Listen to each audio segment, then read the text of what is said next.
What up guys, welcome back to another film photography video. We got a longer one here today as we're going to talk about my somewhat but not really recent trip to Nova Scotia.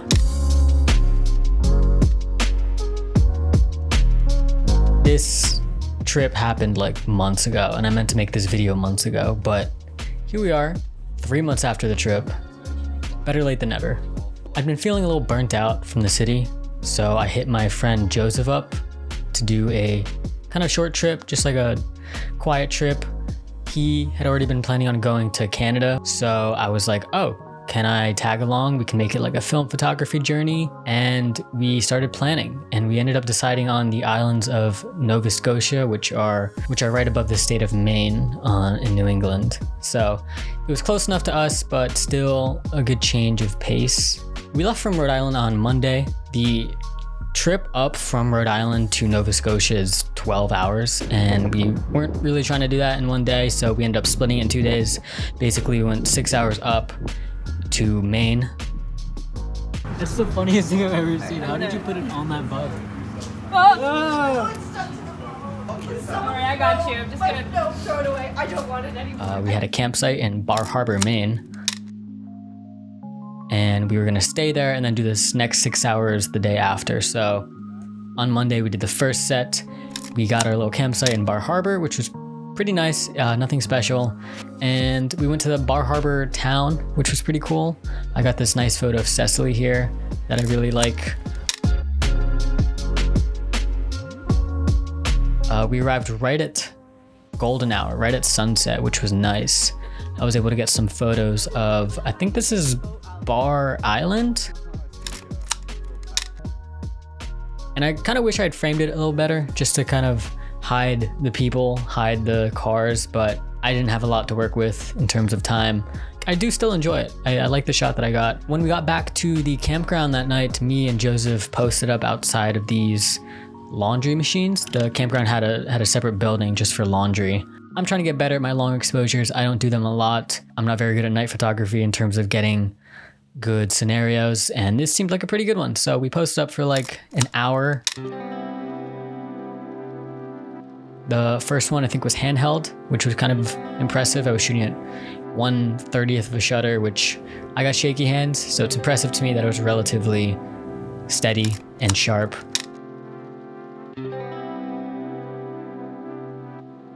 The second few I got were on a tripod. I held the shutter open for a minute or two and I got some good shots. The Pro-Mist filter looks good at night. I think that's where it kind of shines, when you get the contrast and you get the big highlights that when they get blown out just become hazy. I really like that. In hindsight, I probably would have gotten a stronger Pro-Mist, maybe like 1/4. It's still a noticeable thing, definitely. On Tuesday, we did the second half of the drive. Not many photos during the drive, but we did stop at this diner / convenience store, which was really strange and empty. It was in the middle of nowhere. As you can see, the shelves were just barren. I love places like this where, you know, you just have to think, how are they still in business? You know, it was a cool slice of, I guess, rural Maine.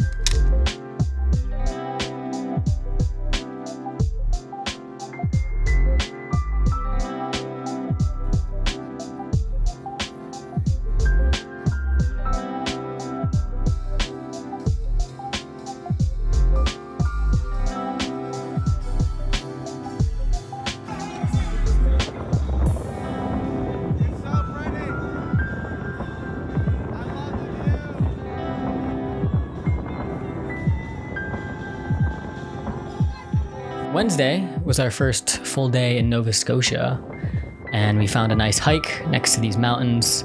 Not really mountains, more like cliff sides. That was a nice walk. It wasn't really a hike. It wasn't hiking, climbing, deep, intense hikes that we do in Vermont usually, but it was a nice relaxing hike, nice and quiet. Nobody was there, which is exactly what I needed. Though I had some issues here with the photos, in particular using my ND filters, and that's probably my fault considering that my ND filters are very cheap. It ended up kind of color casting the shots. There's some weird, just color problems that I couldn't fix in Lightroom, couldn't fix on my scanner. Very distorted. And I kind of like it.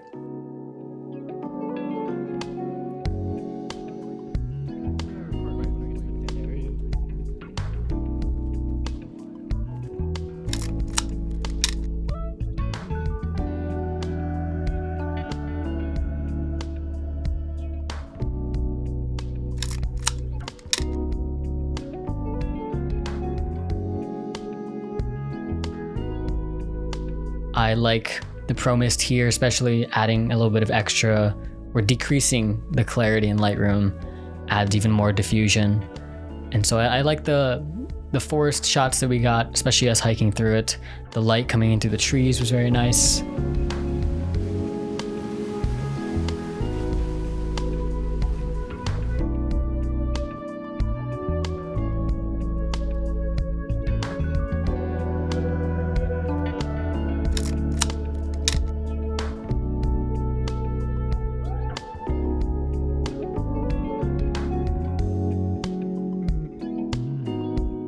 However, when we got home that night, our Airbnb was insane in terms of light. The Airbnb had this large bay window that allowed light to come in from basically all directions, and I mean, it just had windows everywhere.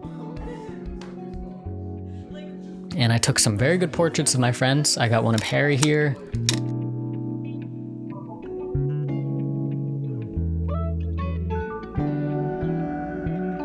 I got one of Sophie.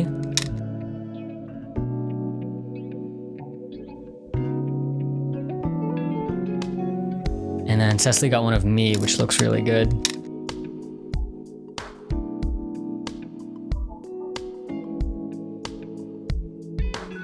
Though it was a little stressful because that light was escaping us very fast. We only had about 2 to 3 minutes to get those shots. I think they turned out pretty well.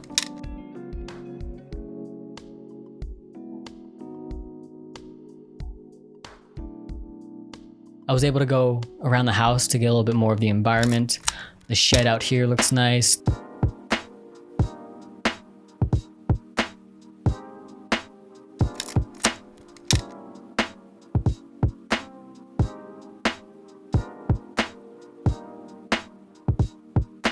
The light coming in through the window in my bedroom looked nice. It was just extremely photogenic.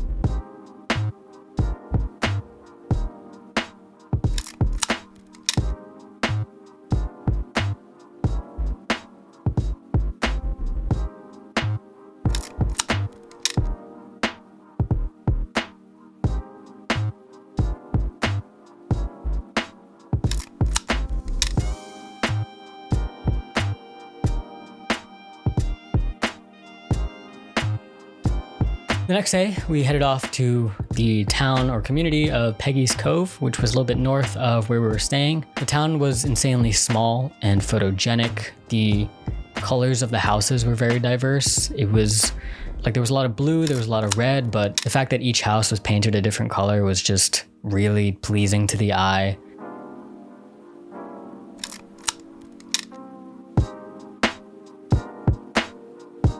The photos that I got in Peggys Cove were probably my favorite of the entire trip. At this point, I think I was shooting on Portra 160.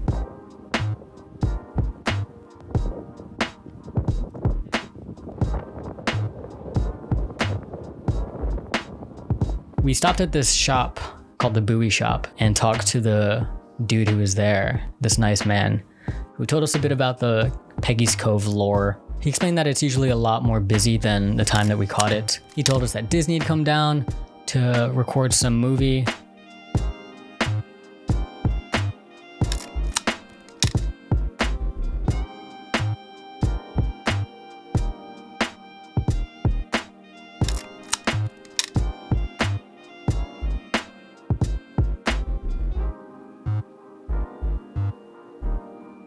Went down to this pier and got some great photos of Joseph sitting here.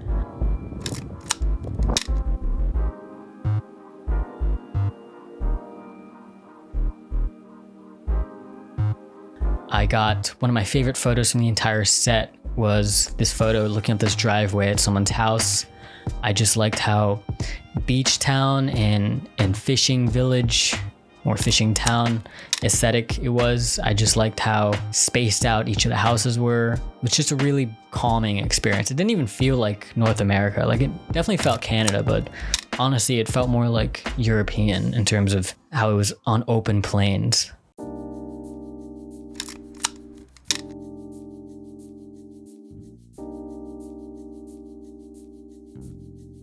We headed out the next day, and honestly, I didn't take that many more photos. I had been close to the end of my portrait roll. It was just a long car ride. I took a bit more photos just for personal archival purposes. Might include them here. Honestly, I just wanted to take in the nature, take in my time there, because that's what the whole trip was about to begin with. I wanted to just get out of the city and, in a corny way, just take in my environment. It was a great experience to like rely only on the Canonet, especially because I feel like I have a habit of taking a variety of cameras with me everywhere I go because, oh, what if I need this camera? What if I want this camera? And the idea of bringing one camera that can do most things, or even just forcing myself to work with the equipment that I have, is always a good creative challenge and pays off in the end because I'm packing lighter, thinking about my shots more. So I definitely recommend, just going with one camera, not feeling like you need the point and shoot, you need the SLR, you need the blah, blah, blah all at once. Though I definitely do want to do this with the Minolta, which I haven't used in a very long time, and I want to get back into it. I've been having too much fun with the Canonet. I hope you guys enjoyed this little video, this little vacation recap. It was a fun excursion to be out of the city. Be sure to follow my Instagram, which is in the description, because I post a lot of photos that I don't put in the videos, and I just post a lot more photos in general over there. I know that my upload schedule is very staggered, and that's just something that's gonna happen. I get very busy. If you wanna be updated with my posts, be updated with me as a photographer, make sure to follow that Instagram. I'll catch you in the next video, I guess. Peace.